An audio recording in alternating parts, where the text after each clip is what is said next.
When people hear the name Sam Walton, they think of success. They think of Walmart, of low prices, massive stores, and a business empire that reshaped global retail. They think of one of the richest men in American history. What they rarely think about is the quiet cost behind that success. The sacrifices, the personal loss, the moments of fear and uncertainty that unfolded far from boardrooms and balance sheets. And they almost never think about the house where those moments happened. In Bentonville, Arkansas, hidden behind trees on a quiet street, stands a home that looks nothing like what most people imagine a billionaire would live in. No towering gates, no marble driveways, no palace walls. Just a modest ranch-style house, warm, simple, and unassuming. Yet inside this home, some of the most defining moments of Sam Walton's life took place.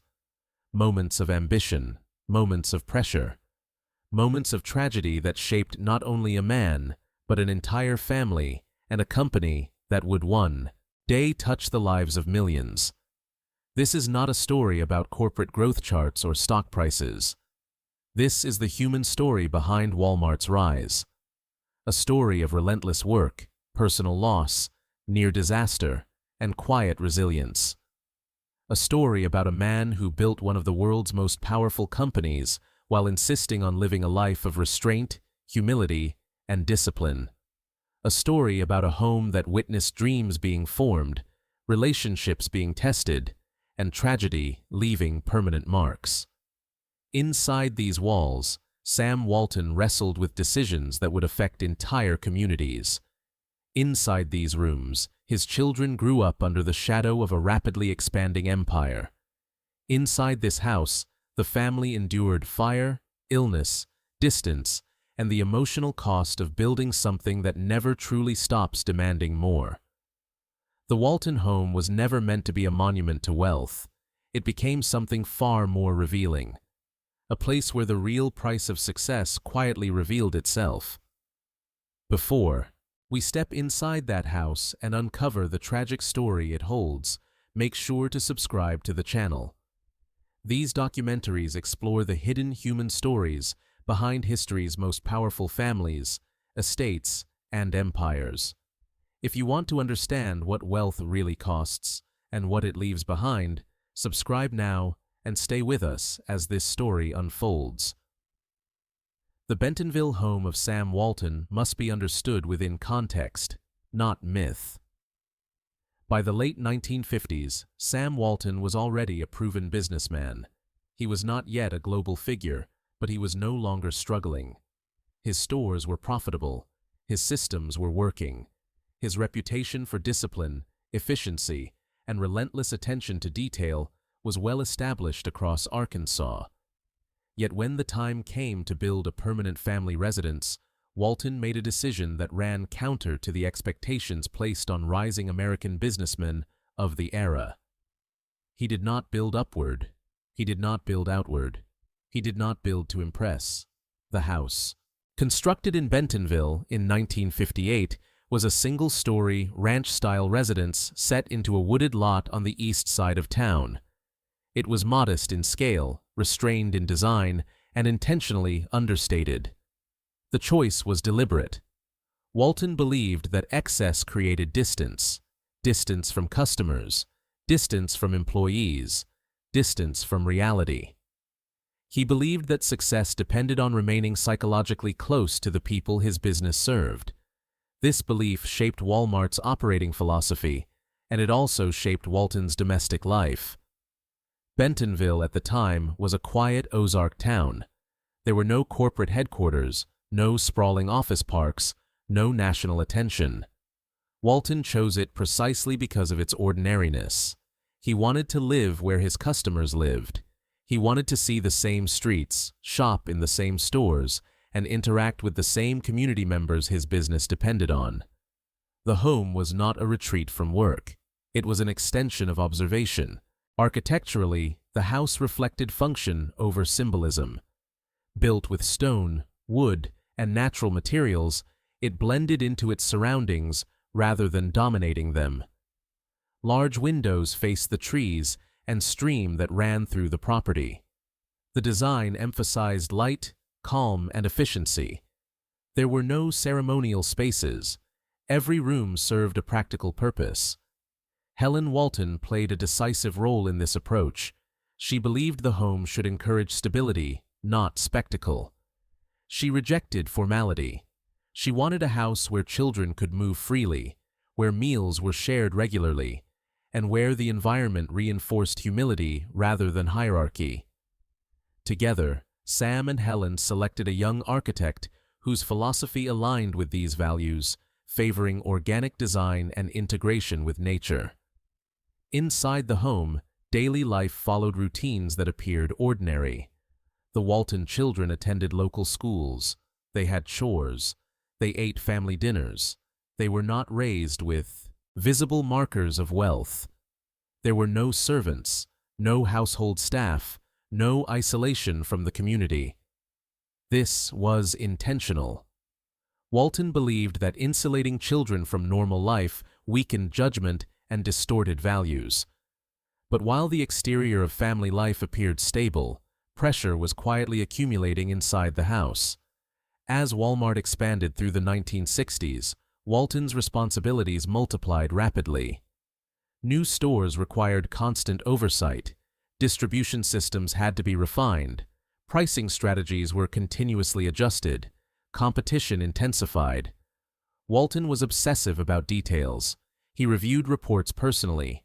He tracked inventory patterns. He scrutinized margins down to the smallest fraction. Much of this work followed him home. The Bentonville house became an informal operational center. Walton read sales reports at the dining table. He drafted ideas in his small home office. He made phone calls late into the night. The separation between domestic space and corporate decision-making steadily eroded. This was not a failure of boundaries by accident. Walton believed leadership required total immersion. The cost of that immersion was subtle but persistent. Helen Walton worked to preserve family structure as the demands of the business increased. She maintained routines. She emphasized togetherness. She tried to protect the home from becoming fully absorbed into the company's orbit. But as Walmart grew faster than anyone anticipated, time became the rarest resource. Travel increased. Absences became more frequent. Emotional availability diminished, even when physical presence remained. The house absorbed these tensions quietly. There were no public signs of crisis, no scandals, no dramatic conflict. Instead, there was the slow strain of a life built around constant expansion. Walton was deeply committed to his family, but he was equally committed to his work. The Bentonville home became the place where those commitments collided. In April of 1972, that fragile balance was interrupted by an event that stripped away any illusion of permanence. During a severe storm, a lightning strike ignited a fire in the early morning hours. The blaze spread rapidly through the structure. Despite emergency response, much of the house was destroyed. Years of accumulated memories, personal items, and shared history were lost. Sam and Helen escaped unharmed, but the destruction was nearly total. The fire was not merely a material loss, it was a psychological rupture. For a man who believed deeply in preparation, control, and efficiency, the fire represented something he could not prevent, predict, or manage. It exposed vulnerability at the most personal level. The home that symbolized stability and restraint proved fragile. The systems Walton trusted offered no protection in that moment. In the immediate aftermath, the Waltons lived in a mobile home placed on the property. The arrangement was temporary, but revealing. Walton was unbothered by the downgrade. He joked about it. He viewed the inconvenience as insignificant. To him, shelter was functional, not symbolic. Comfort was secondary to purpose. Helen Walton did not share that perspective. She recognized that the loss of the home was not only physical, it was emotional. The house had been the anchor that held family life together amid constant expansion. Its destruction amplified uncertainty at a time when Walmart's growth was accelerating beyond its original scale. Helen believed rebuilding was necessary, not as a display of wealth, but as a restoration of stability. The decision to rebuild marked a transition. The new house would follow the same philosophical principles as the original, but it would be larger, more durable, and better equipped for the family's changing role. Walton resisted many upgrades. He remained skeptical of unnecessary comfort. One of the few concessions was central air conditioning, a feature he had long dismissed as wasteful. Its inclusion reflected a reluctant acknowledgement that circumstances had changed. When the rebuilt home was completed, it retained its modest appearance. It did not resemble the residences typically associated with billionaires. But emotionally, it was no longer the same house. It carried the weight of loss, adaptation, and the recognition that simplicity did not eliminate risk. As the years progressed, the Bentonville home witnessed the cumulative effects of relentless growth. Walton's health began to decline. The stress he had carried for decades did not dissipate. It accumulated quietly, without drama, without spectacle. The house saw late nights and early mornings. It saw fatigue that could not be resolved by rest alone. The Walton children matured within this environment. They benefited from stability and values, but they also absorbed the psychological reality of living inside an expanding enterprise. Responsibility was implicit. Expectations were unspoken, but understood. The home was not oppressive, but it was instructive. Discipline was modeled daily. This chapter is not defined by catastrophe, it is defined by pressure. The Bentonville house was not a site of indulgence, it was a site of control. It functioned as a stabilizing force in a life dominated by growth. But control, when sustained indefinitely, extracts a cost. The fire exposed vulnerability. The rebuilding acknowledged change. The years that followed revealed fatigue. The tragedy inside Sam Walton's Bentonville home did not arrive suddenly. It accumulated slowly through sacrifice, restraint, and relentless responsibility. And by the time Walmart became a global force, the cost of that accumulation was already deeply embedded within the walls of the house. As Walmart entered the 1980s, the Bentonville home remained physically unchanged, but its role continued to evolve. By this point, Sam Walton was no longer simply managing a successful regional retailer. Walmart had become a national force. Stores stretched across dozens of states. Distribution centers multiplied. Supplier relationships grew more complex. Walton's leadership was no longer hands-on in the way it had been during the early years, but his psychological involvement intensified rather than diminished. He monitored operations obsessively. He studied competitors. He worried constantly about inefficiency, complacency, and loss of discipline. The Bentonville house became the place where this anxiety followed him after business hours. Despite the scale of the company, Walton refused to build a formal estate or relocate to a corporate center. He remained in the same home, on the same wooded property, surrounded by the same neighbors. This decision was often interpreted as humility. Internally, it functioned as something else as well. It allowed Walton to maintain a sense of control and continuity in a life otherwise defined by expansion. The house anchored him psychologically, but it also prevented separation. There was no clear boundary between work and rest. Walton's mind rarely disengaged. Evenings that should have been quiet often became extensions of the workday. Reports were reviewed at home. Strategic questions lingered late into the night. The home was calm, but the mental environment was not. Helen Walton continued to act as the stabilizing force within this space. She maintained structure. She emphasized family rituals. She resisted the home becoming a showcase of corporate success. Her influence kept the physical environment restrained and grounded, but it could not fully counterbalance the internal pressure Walton carried. As Walmart's public profile grew, so did scrutiny. investors, journalists, competitors, and policymakers all began paying closer attention. Walton was increasingly required to explain his decisions, justify his methods, and defend his philosophy. He believed deeply in low prices, operational efficiency, and cost control.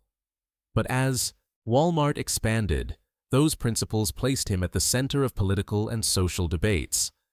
Criticism emerged around labor practices, supplier pressure, and the impact of Walmart's growth on small businesses. Walton absorbed these criticisms personally. He did not dismiss them as noise. He worried about perception. He worried about mission drift. He worried about losing the moral clarity that had guided the company from its earliest days. These concerns did not play out in public statements alone. They followed him home. The Bentonville house became a space where Walton processed doubt as much as success. There were moments of pride, but there were also moments of unease. He questioned whether growth could continue without compromising values. He questioned whether the company could remain disciplined as it became more bureaucratic. He questioned whether the very systems he had built would eventually outgrow his ability to influence them. This internal conflict intensified as Walton's health began to decline. By the mid-1980s, Walton was experiencing significant physical strain. Years of relentless travel, stress, and minimal rest had taken a toll. He suffered from chronic fatigue. He experienced health complications that were not immediately publicized. Despite this, he continued working at a pace that alarmed those closest to him. The Bentonville home bore witness to this deterioration in quiet ways. Mornings took longer. Evenings ended earlier. Conversations became shorter, more focused. Walton's physical presence remained, but his energy diminished.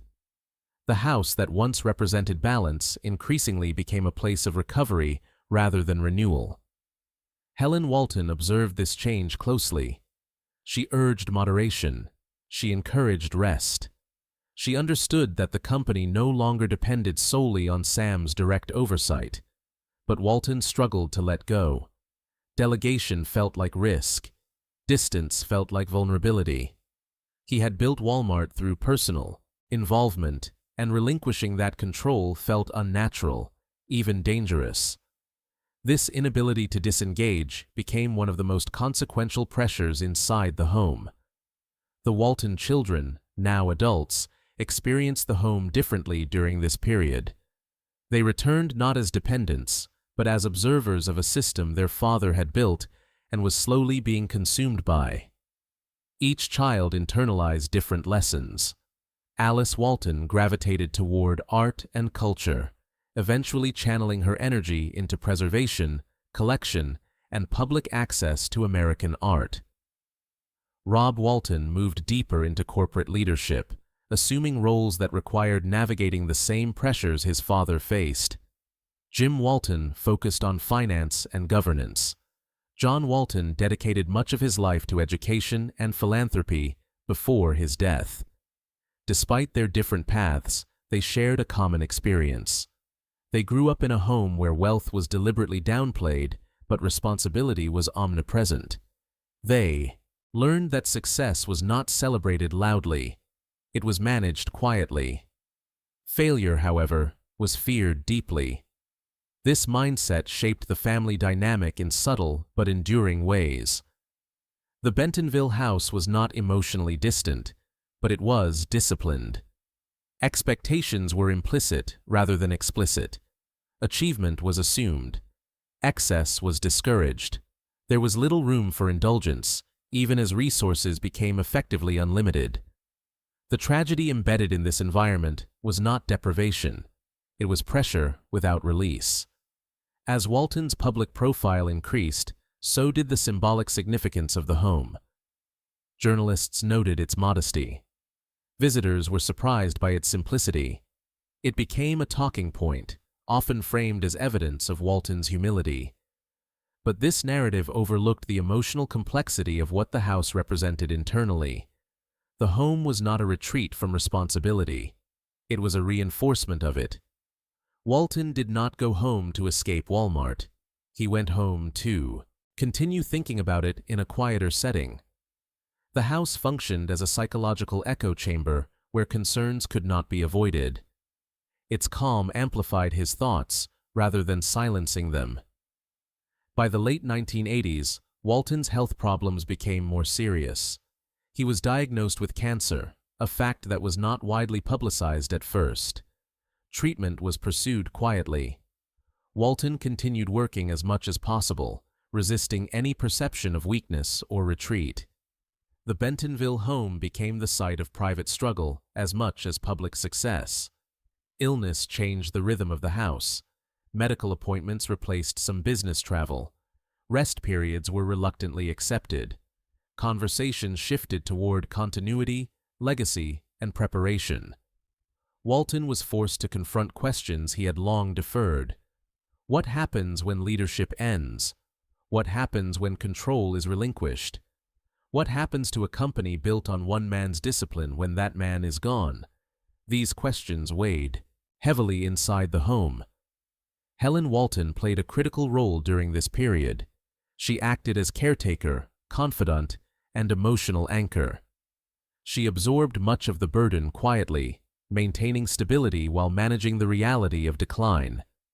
The house, once a symbol of balance, now functioned as a space of containment, holding both the achievements and vulnerabilities of a life nearing its limits.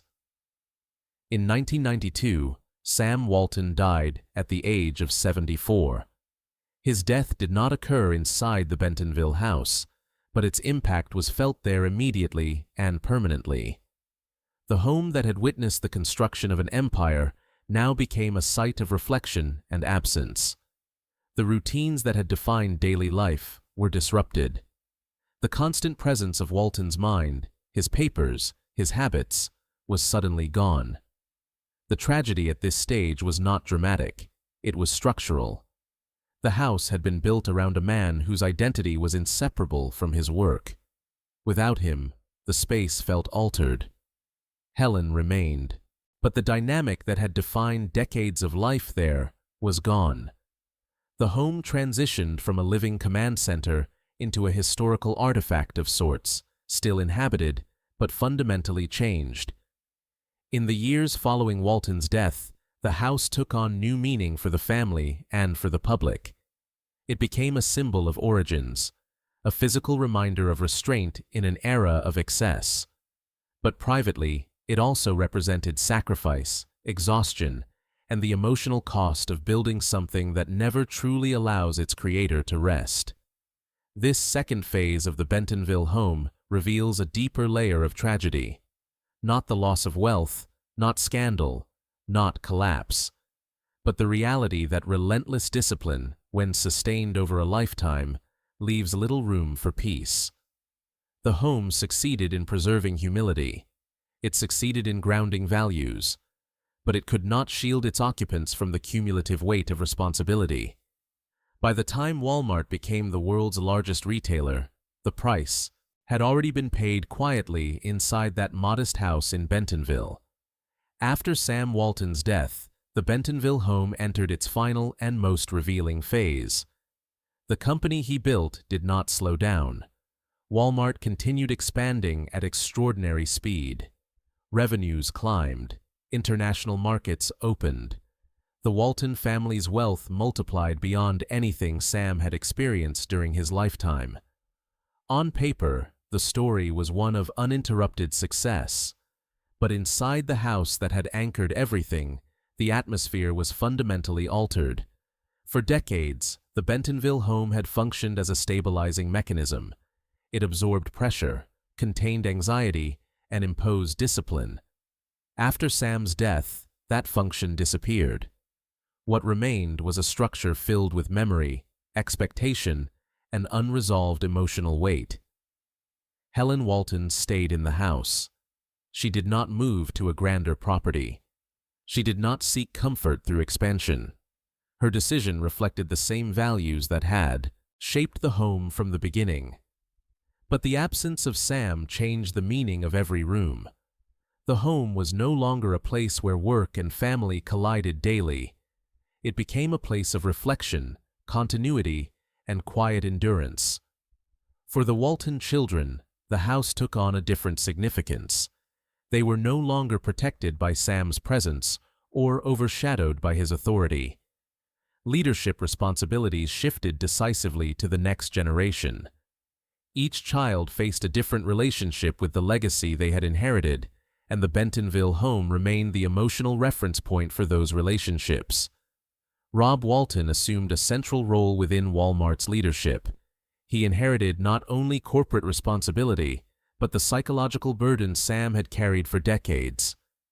The lessons learned inside the Bentonville home, discipline, restraint, constant vigilance, translated directly into governance decisions. The fear of complacency remained deeply embedded. Jim Walton focused on financial stewardship and institutional stability. His approach reflected the same caution Sam had modeled.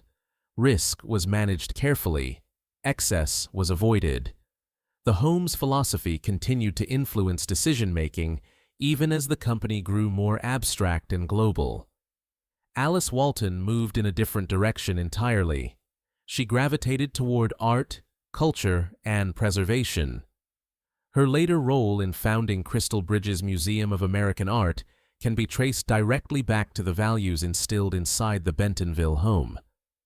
The belief that wealth should serve public enrichment, not private display, shaped her path. John Walton, before his death in 2005, dedicated much of his life to education reform and philanthropy. His work reflected the same internalized lesson shared by all the Walton children. Wealth carried obligation, not indulgence. Despite their different paths, the Bentonville home remained the common origin point. It was where restraint was normalized, where simplicity was enforced, where ambition was framed as responsibility rather than entitlement. Yet this inheritance carried its own form of tragedy. The Walton children grew up without visible luxury, but they also grew up without emotional distance from pressure. The home had taught them that success was never finished, never secure, and never to be enjoyed openly. Celebration was muted, satisfaction was temporary, vigilance was constant.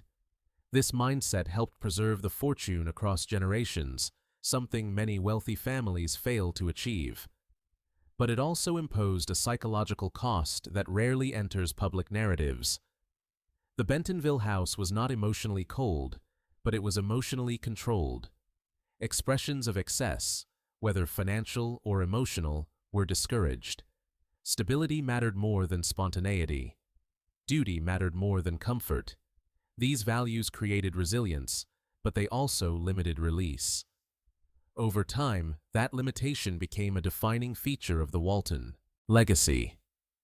As Walmart grew into the largest retailer in the world, Bentonville itself transformed. What had once been a quiet Ozark town became a global business hub. Corporate offices spread across the region. Suppliers relocated. Infrastructure expanded. The town's identity became inseparable from the company Sam had built. Yet the Walton home remained physically unchanged. It did not expand with the company. It did not modernize aggressively. It did not become a symbol of dominance. It remained a modest structure among trees, increasingly surrounded by a world that had outgrown it. This contrast became striking. Outside the home, Walmart represented scale, power, and reach. Inside the home, the values remained fixed: simplicity, restraint, purpose. The house stood as a reminder of the philosophy that created the company, even as the company evolved beyond anything the house could contain. For visitors, the home often felt surprising. Many expected grandeur. Instead, they encountered modest rooms, practical furnishings, and an atmosphere closer to a middle-class family home than a billionaire's residence. This contrast reinforced the public narrative of Sam Walton as an exception among the wealthy. But the deeper reality was more complex. The home was not modest because wealth was irrelevant. It was modest because wealth was feared. Sam Walton understood how quickly fortunes could erode through indulgence, fragmentation, and loss of discipline. The home functioned as a counterweight to those risks. It was a system designed to enforce limits. That system worked. The Walton fortune did not collapse across generations. It consolidated, it stabilized, it expanded.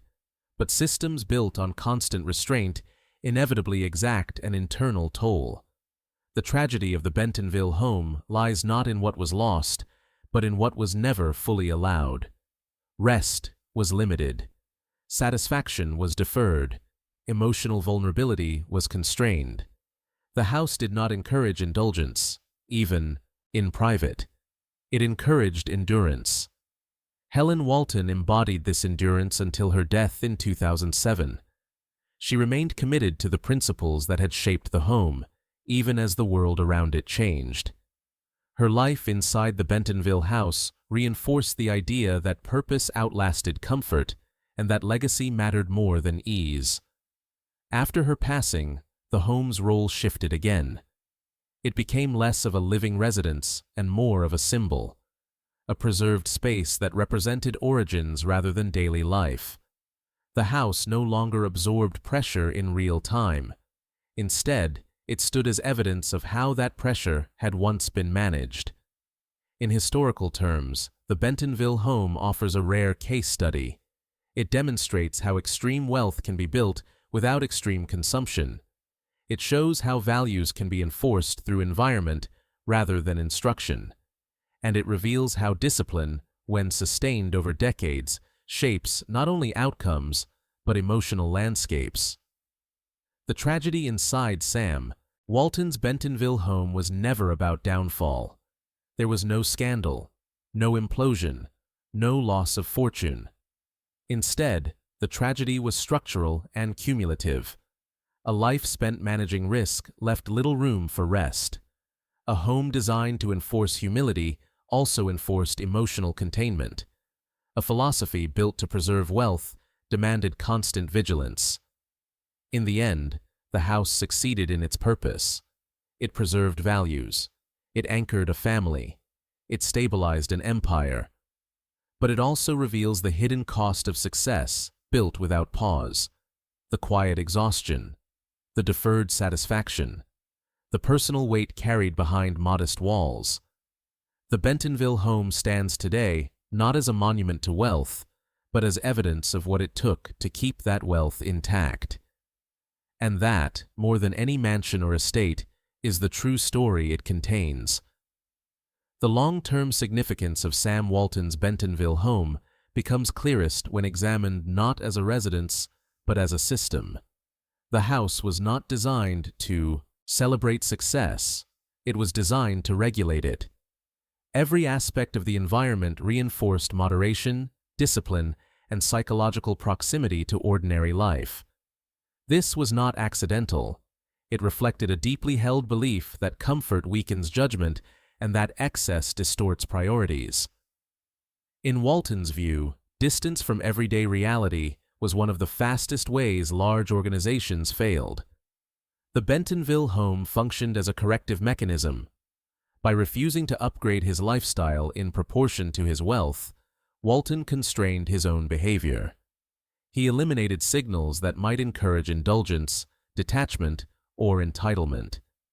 This approach did not just shape his personal habits. It shaped how decisions were made, how leadership was modeled, and how future generations interpreted their role within the company. The tragedy embedded in this system is not visible from the outside. Externally, the Walton family appeared unusually grounded.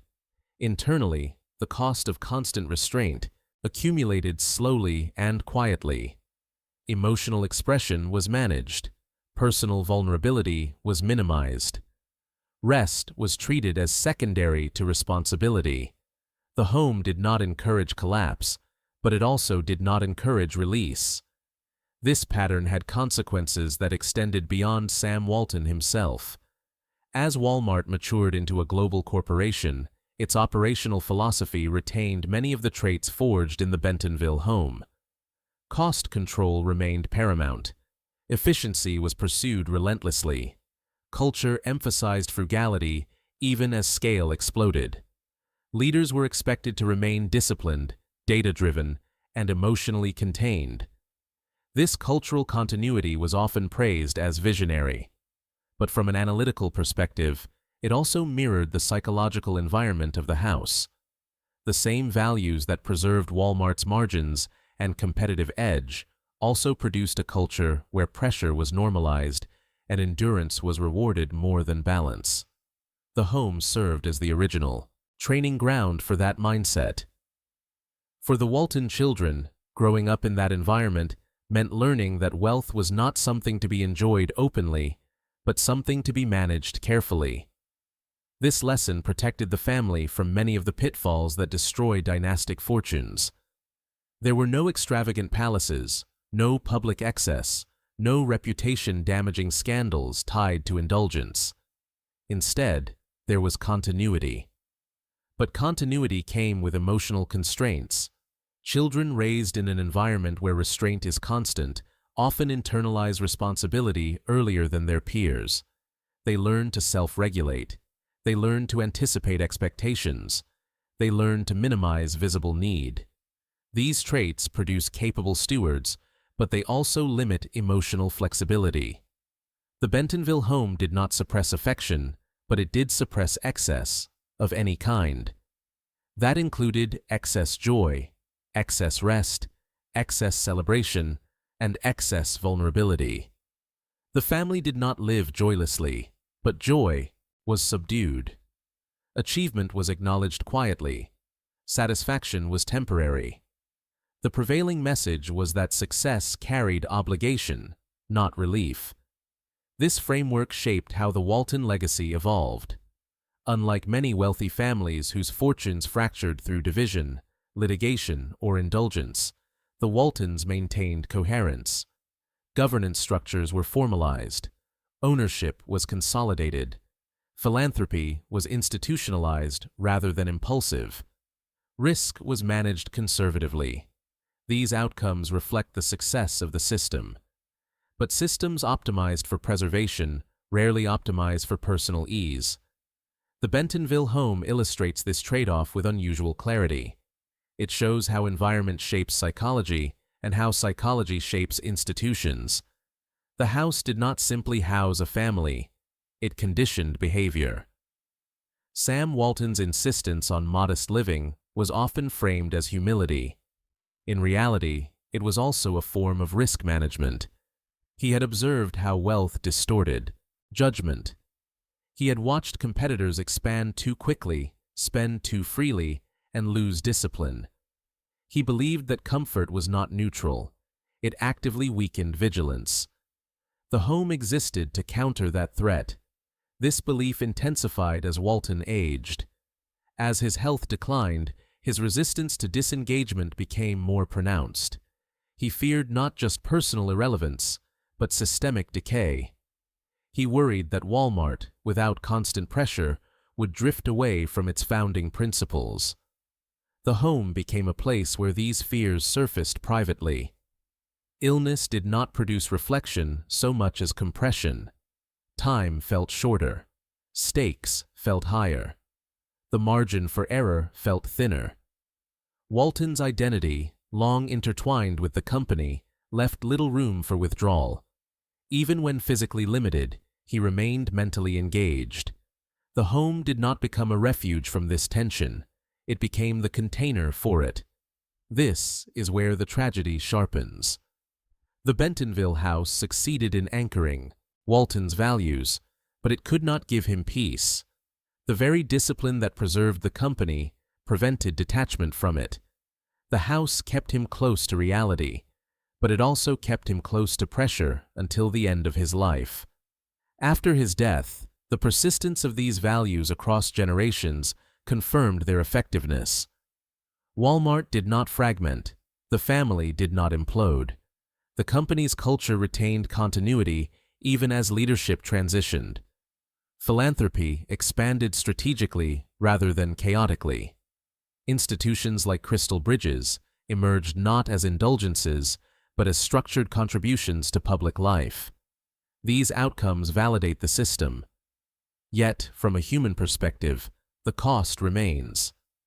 The Walton legacy is often contrasted with families whose wealth evaporated through extravagance. That comparison reinforces the narrative of success. But it obscures the alternative cost paid in the Bentonville home, a life lived under continuous restraint. The house never allowed the illusion that success would bring rest. It taught that success merely increased responsibility. That lesson preserved wealth, but it also ensured that satisfaction was always deferred. There was no moment where the work was considered complete, no phase where vigilance could be relaxed. Even the home's physical modesty reinforced this message daily. Every room reminded its occupants that comfort was conditional, that abundance was dangerous, that simplicity was not just a virtue, but a defense mechanism.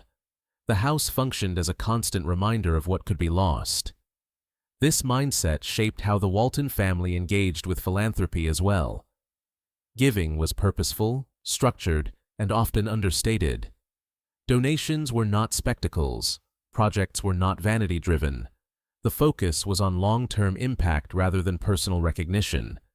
This approach mirrored the discipline of the home, but it also reflected a reluctance to indulge emotionally. Philanthropy was another domain where restraint prevailed. Joy was found in effectiveness, not expression. Impact mattered more than gratitude. The system remained intact. Over time, the Bentonville house transitioned fully from lived environment to symbolic artifact.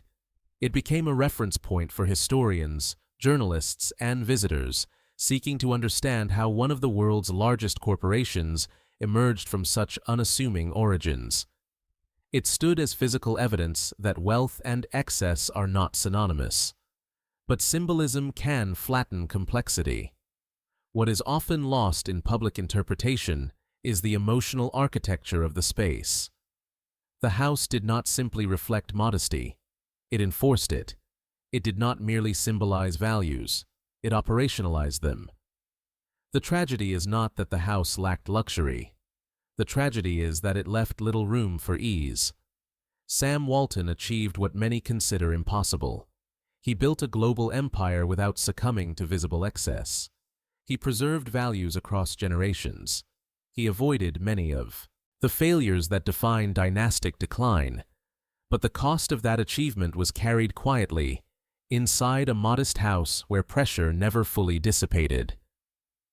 The Bentonville home reminds us that success does not eliminate burden. It often concentrates it. And when restraint becomes a permanent condition, it shapes not only outcomes, but inner lives. This is the tragic story inside Sam Walton's Bentonville home. Not collapse, not scandal, not loss of fortune, but a life structured so tightly around responsibility that rest remained elusive, even at the highest level of achievement. The final understanding of Sam Walton's Bentonville home emerges when its influence is traced beyond the family and into the broader American business culture it helped shape. This house did not merely shelter a founder. It quietly modeled an alternative philosophy of power at a time when corporate America was moving in the opposite direction. During the second half of the 20th century, executive wealth became increasingly visible. CEOs built estates, relocated to financial centers, and embraced lifestyles that reinforced distance from ordinary workers and customers. Walton rejected that pattern entirely, and the Bentonville home was the physical anchor of that rejection. The decision to remain in a modest residence was not symbolic theater. It was operational. Walton believed that executives who insulated themselves from everyday life lost informational accuracy. They misread customers. They misunderstood labor realities. They overestimated tolerance for price increases. The Bentonville home kept him psychologically embedded in the same environment as his customers. He drove the same roads. He shopped in similar stores. He experienced the same weather, infrastructure, and local economy. This proximity shaped Walmart's core strategy more than any boardroom analysis. Low pricing was not simply a competitive tactic, it was a moral position shaped by lived observation. Walton saw how small differences in cost affected working families. He understood that affordability was not an abstract concept, it was a daily constraint. Living in Bentonville reinforced that understanding continuously, but proximity came with cost. The same closeness that preserved insight also eliminated escape. There was no transition space between work identity and private identity. Walton did not have a retreat where responsibility could be temporarily suspended. The house did not function as an emotional buffer, it functioned as reinforcement. This dynamic intensified as Walmart became systemically important. By the late 20th century, Walmart was no longer just a retailer. It was a logistics engine, a labor force, and a pricing authority with national and global implications. Walton understood this. He was acutely aware that decisions made under his leadership affected suppliers, communities, and employment patterns at scale. That awareness did not produce detachment, it produced weight. The Bentonville home became the place where that weight was carried privately. There were no visible signs of indulgence to offset it, no compensatory luxury, no ritualized release. Responsibility accumulated without counterbalance. This pattern shaped Walton's leadership style to the end of his life. He remained suspicious of comfort. He resisted ceremonial authority. He avoided executive trappings. Even as Walmart's governance structure formalized, Walton maintained a personal approach rooted in direct observation and constant questioning. The home reinforced this posture daily. The tragedy is not that Walton worked hard. The tragedy is that the system he built left no space where work stopped mattering. When illness forced Walton to confront mortality, the absence of separation became unavoidable. His identity was so tightly integrated with responsibility that withdrawal felt unnatural. Even in decline, his concerns centered on continuity, discipline, and protection of the company's values. The Bentonville home witnessed this compression of time and purpose. Conversations shifted toward preservation rather than expansion. Walton worried less about growth rates and more about erosion of principles. He feared that without constant pressure, the organization would drift. This fear was not unfounded. Large systems tend toward inefficiency without vigilance. But vigilance without relief is unsustainable at the human level. This tension defines the tragic core of the Bentonville home. The environment succeeded in creating resilience. It failed to create rest. After Walton's death, the persistence of his philosophy validated his concerns. The company retained discipline. The family avoided fragmentation. Governance structures functioned. Philanthropy expanded in controlled, strategic ways. Yet the emotional inheritance remained complex. Subsequent generations did not inherit extravagance, but they inherited pressure. They inherited a worldview in which success was provisional and responsibility permanent. The Bentonville home transmitted that worldview more effectively than any instruction could have. The house taught by repetition. Every modest room reinforced the message that wealth was dangerous if mishandled. Every absence of luxury reinforced the idea that indulgence led to decay. Over decades, these signals shaped instinct, not ideology. This is why the Walton fortune endured. But endurance is not synonymous with ease. The Bentonville home illustrates a rarely acknowledged truth about long-term wealth preservation. Stability often requires sustained emotional constraint. The very mechanisms that prevent collapse can also limit personal freedom. In this sense, the tragedy inside the house is structural rather than personal. No single decision caused it, no conflict triggered it.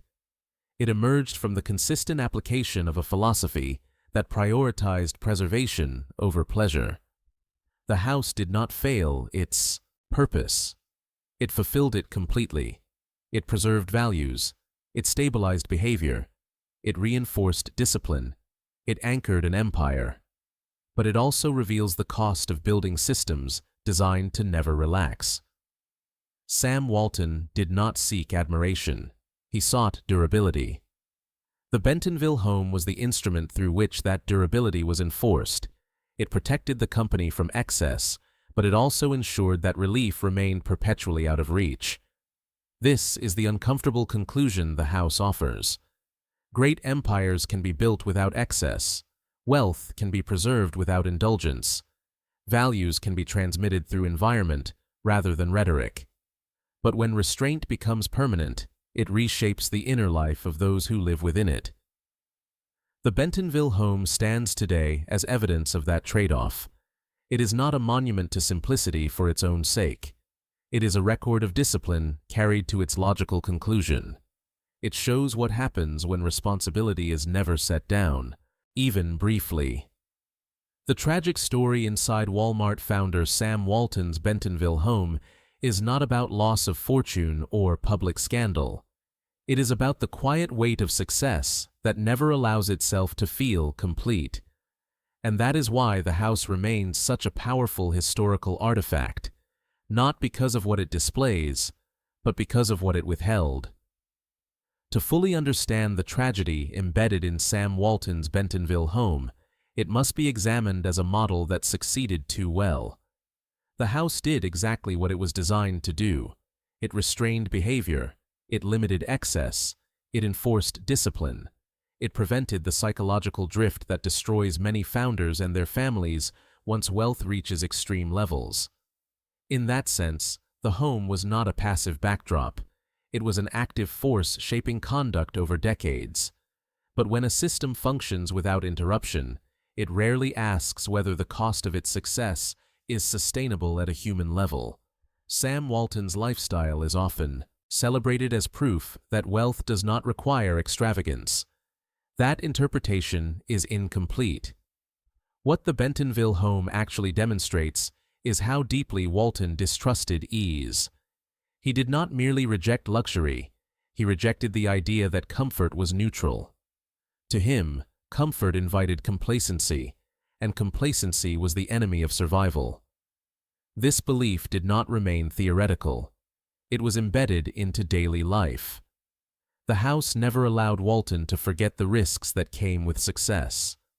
Its modest scale, its practical layout, its lack of insulation from ordinary life, all reinforced vigilance. The environment was a constant reminder that everything could be lost if discipline weakened. This mindset had roots in Walton's childhood during the Great Depression and his early business struggles. Scarcity was not an abstract memory, it was a formative experience. The tragedy emerges when this mindset outlives the conditions that created it. By the time Walmart became a dominant national retailer, the existential risks Walton feared had largely changed form.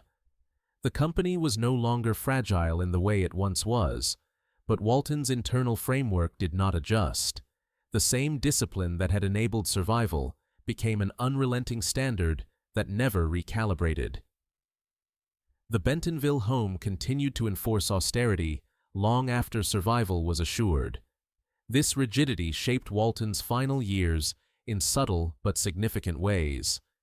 Even as his health declined, he did not allow himself to step fully away. Retirement was not part of his vocabulary. Slowing down felt irresponsible. Delegation felt incomplete. Trusting systems over personal oversight felt dangerous. The home, which might have served as a place of emotional release during illness, instead reinforced the same behavioral expectations. Work did not end when the body weakened. Responsibility did not diminish when capacity declined. The environment offered stability, but not mercy. This dynamic is rarely discussed, because it contradicts the inspirational narrative. The popular story presents Walton as a man who lived simply by choice and therefore lived freely. The reality is more constrained. Walton lived simply because simplicity was his defense mechanism against failure. It was not freedom, it was control. Control preserved the company. It preserved the fortune. It preserved the family structure. But control also prevented rest. This pattern did not end with Sam Walton. It became institutional. After his death, Walmart's leadership culture retained many of the same traits. Executives were expected to demonstrate frugality. Efficiency remained sacred. Costs were scrutinized relentlessly. Success was measured not by comfort, but by performance. These traits helped Walmart dominate its industry, but they also created a culture where pressure was normalized. Work-life boundaries were blurred. Constant optimization became the default. The emotional imprint of the Bentonville home scaled upward into corporate norms.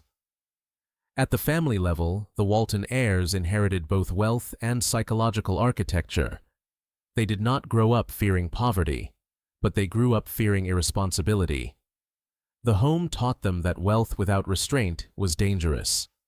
That visibility invited scrutiny. That indulgence weakened credibility. These lessons produced cautious stewards rather than flamboyant heirs. This outcome is often praised, and with good reason. The Walton fortune did not implode. It did not fracture into feuding branches. It did not disappear through reckless spending. Governance remained intact. Philanthropy was structured. Influence expanded rather than eroded. But the emotional inheritance was heavy. The Bentonville home did not encourage self-indulgence, but it also did not encourage self-forgiveness. Mistakes felt costly. Relaxation felt unjustified. Satisfaction felt temporary. The environment reinforced the idea that there was always more to manage, more to protect, more to preserve. This mindset explains why the Walton family's philanthropic efforts emerged as they did. Their giving was not expressive. It was systematic. Education, health, environmental conservation, and cultural institutions were supported through structured foundations rather than personal gestures. The approach mirrored the operational discipline learned at home. Philanthropy became another form of stewardship, not release. Even projects like Crystal Bridge's Museum of American Art, often cited as evidence of artistic passion, reflect this structure. The museum was designed as a public institution, free to visitors, embedded in nature, and integrated into the community. It was not a private gallery. It was an extension of the same philosophy that shaped the Bentonville home. Value should serve the public, not elevate the individual. The tragedy, again, is not misuse of wealth. It is the absence of ease. The Bentonville house reveals a truth rarely acknowledged in discussions of success. Systems built to endure often suppress the very experiences that make endurance feel worthwhile. When restraint becomes identity, rest becomes suspect. Sam Walton's life illustrates this tension with exceptional clarity. He achieved extraordinary results without succumbing to the excesses that consumed many of his contemporaries. He preserved values across generations. He remained grounded in ordinary life. These are genuine achievements. But the cost was a life lived under constant internal pressure, even at home. The Bentonville house was not a refuge from responsibility. It was its reinforcement. The calm exterior masked an environment where vigilance never fully receded. The tragedy lies in that contradiction. A peaceful home that never truly allowed peace. After Helen Walton's death, the home's emotional role effectively concluded. It no longer functioned as a living system shaping daily behavior. Instead, it became a preserved symbol of origins and values. Visitors see modest rooms and imagine freedom from excess. What they do not see is the discipline those rooms enforced over decades. Historical interpretation often simplifies physical spaces into symbols. The Bentonville home is frequently cited as proof that wealth does not corrupt. The deeper lesson is more nuanced. Wealth does not corrupt automatically, but preventing corruption requires constant effort. That effort has a human cost. Sam Walton paid that cost willingly. He believed that responsibility outweighed comfort, that preservation mattered more than pleasure, that discipline was the price of durability. The Bentonville home embodied that belief completely. And that is why the story inside it is tragic, not because of failure, but because of what success demanded. The house stands as a rare artifact of a philosophy taken to its logical extreme. It shows what happens when restraint is never relaxed, when responsibility is never set down, and when success is treated as something to be guarded rather than enjoyed. In the end, Sam Walton built more than a company. He built a system. That system worked. But inside the quiet walls of his Bentonville home, it also revealed the hidden cost of building something that never allows itself to feel finished. The enduring significance of Sam Walton's Bentonville home becomes most apparent when it is examined against the broader history of American wealth and its failures. Throughout the 20th century, the United States produced extraordinary fortunes. Many of them collapsed within 2 or 3 generations. The pattern was familiar: rapid accumulation followed by fragmentation, indulgence, mismanagement, and eventual dissipation.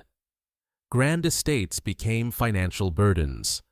Heirs became disconnected from the source of wealth.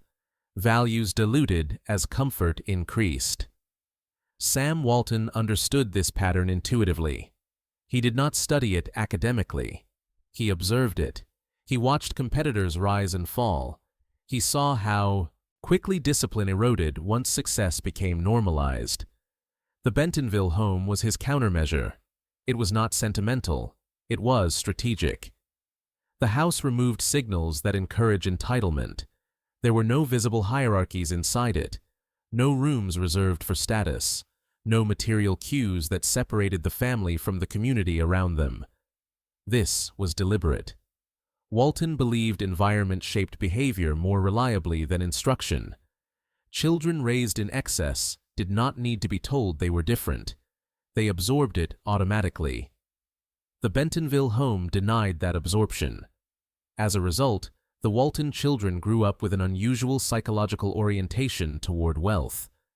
They did not see money as a license. They saw it as a responsibility that carried risk. This internalization protected the family from many of the destructive dynamics common in dynastic wealth. But protection came at a cost. When wealth is framed primarily as something that must be defended, it becomes a source of vigilance rather than security. The Bentonville home reinforced vigilance constantly. There was no phase of life where the message softened. Even after Walmart became dominant, the environment did not shift toward ease. This rigidity is where the tragic dimension deepens. The home did not evolve emotionally as circumstances changed. It remained anchored in a survival mindset long after survival was assured. Scarcity thinking persisted within abundance. Risk perception remained elevated even as structural stability increased. This mismatch between external reality and internal posture created chronic psychological tension. Sam Walton lived with the constant awareness that everything he built could be lost. That awareness sharpened his decisions, but it also prevented closure. Achievements did not resolve anxiety. They merely postponed it. The home, rather than providing relief, reinforced the mindset that produced the anxiety in the first place. This dynamic became especially pronounced in Walton's later years. As Walmart reached unprecedented scale, Walton's role shifted from builder to guardian. His primary concern was no longer growth, but preservation. He worried about cultural decay, bureaucratic drift, and erosion of discipline. These concerns were not irrational. Large organizations often lose coherence as they expand. But guarding against decay requires sustained vigilance, and vigilance requires energy. The Bentonville home offered stability, but it did not offer reprieve. It was designed to keep Walton mentally engaged, not emotionally soothed. The absence of luxury was not just symbolic. It prevented psychological distance from responsibility. This is why Walton struggled to disengage even as illness progressed. The idea of rest conflicted with his internalized model of leadership. Stepping back felt like negligence. Relaxation felt unjustified. The home did not counter these beliefs. It reinforced them. From a historical perspective, this reveals an important paradox. The same environment that preserved Walton's values prevented him from fully experiencing the security those values created.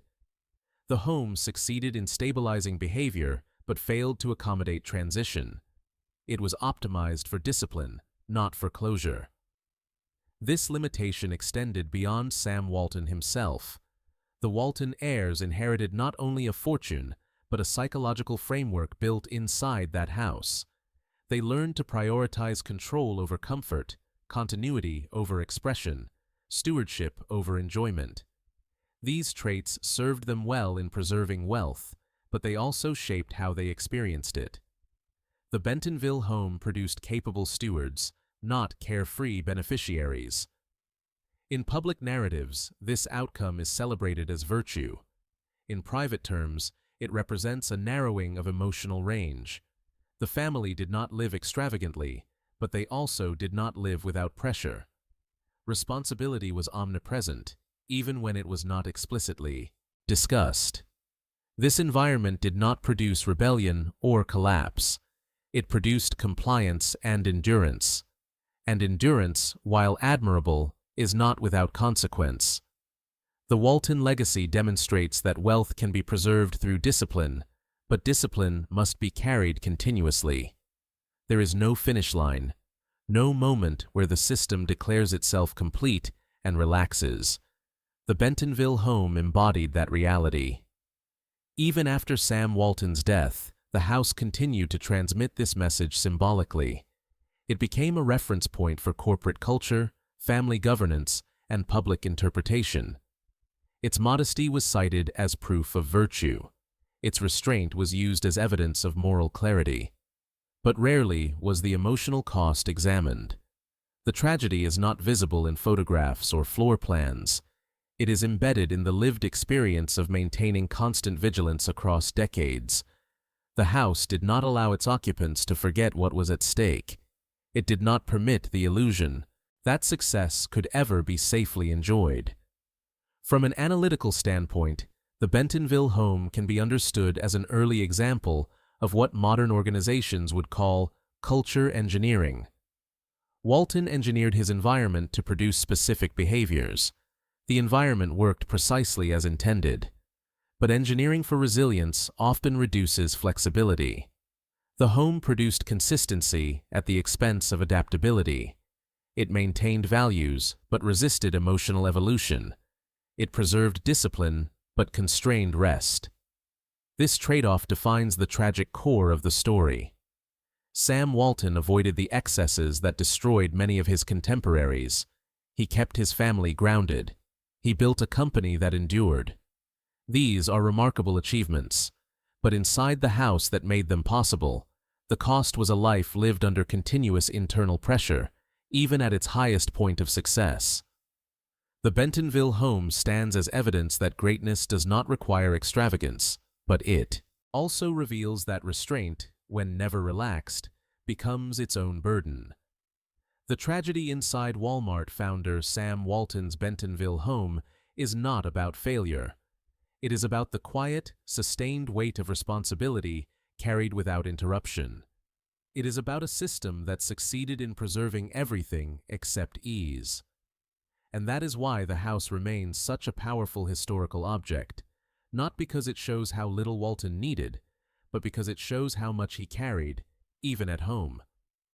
The final layer of the Bentonville home story emerges when its philosophy is measured against what most people expect success to deliver. In popular imagination, wealth is supposed to resolve pressure. It is supposed to buy time, comfort, insulation, and freedom from constant worry. Sam Walton's life demonstrates the opposite outcome. The greater his success became, the more carefully he structured his environment to prevent those very effects. The Bentonville home was the clearest. expression of that contradiction. This was not accidental self-denial, it was a calculated refusal.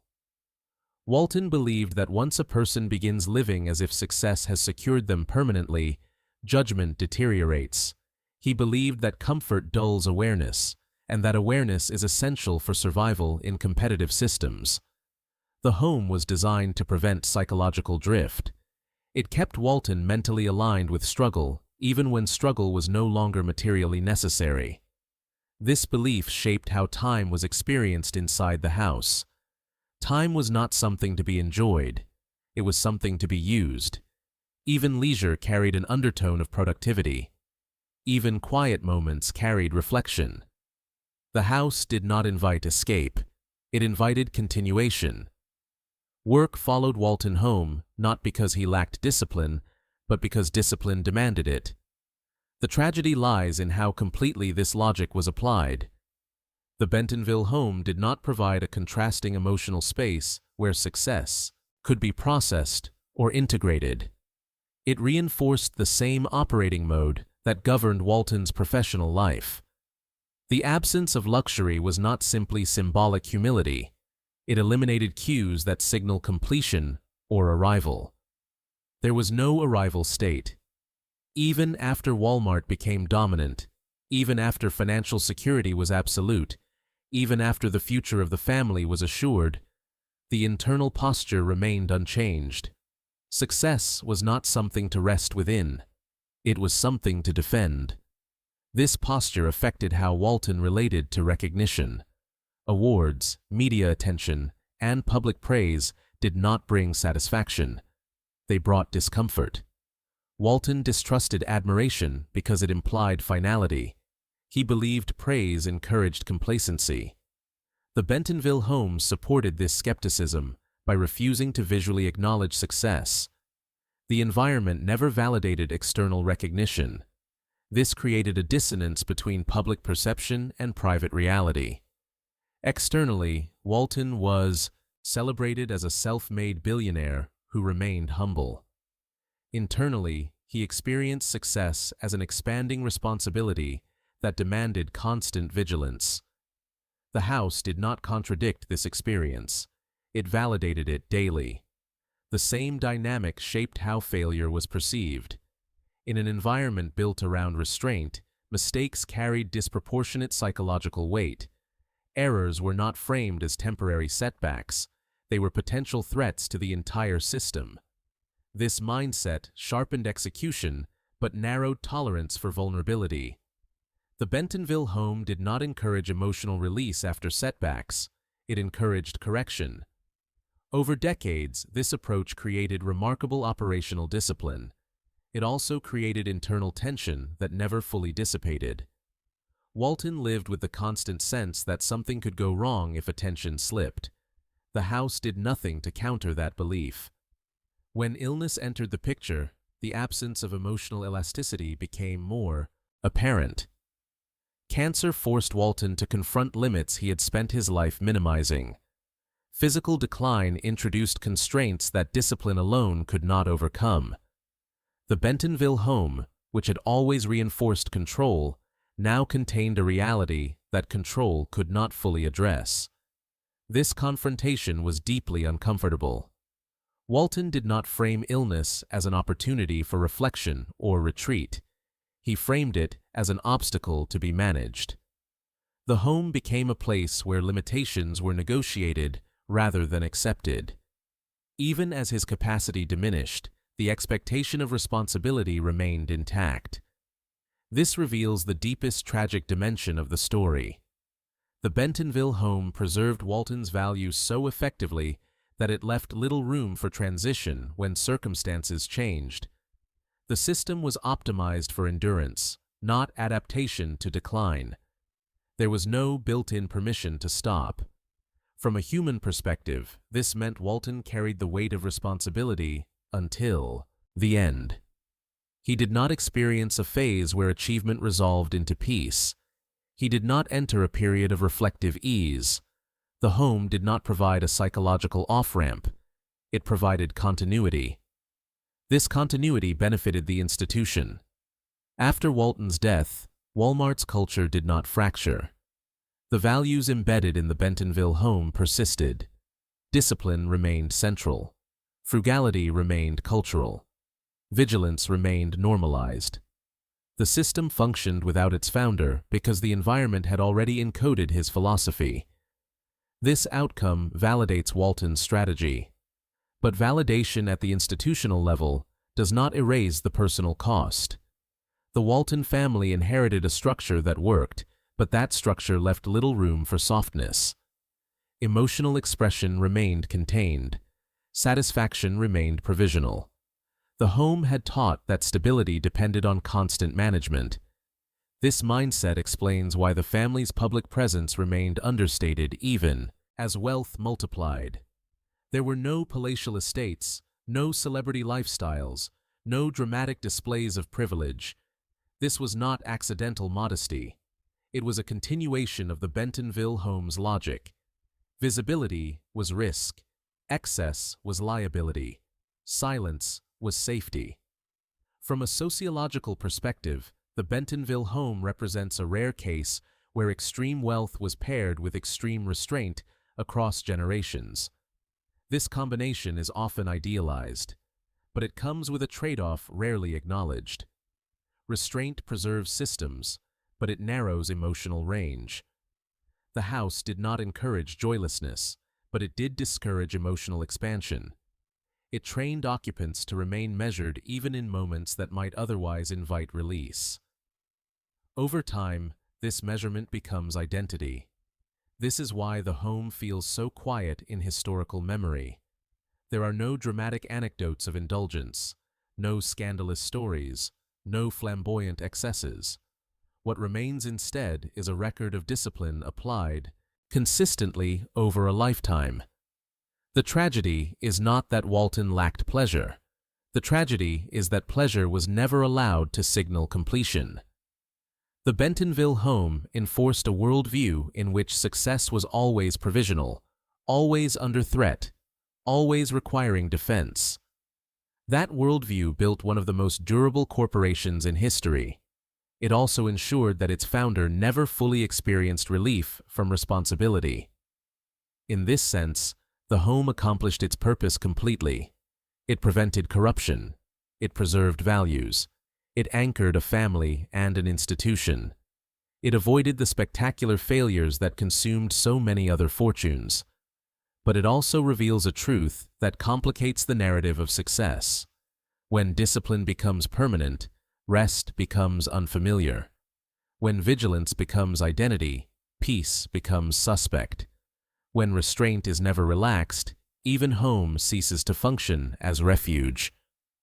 The Bentonville house was not a sanctuary from work. It was the quiet engine that kept work psychologically present at all times. That is the final tragedy inside Walmart founder Sam Walton's Bentonville home. Not collapse, not excess, not loss, but a life so carefully structured around responsibility that even success could not bring rest. And that is the cost the house still whispers to anyone who looks closely enough.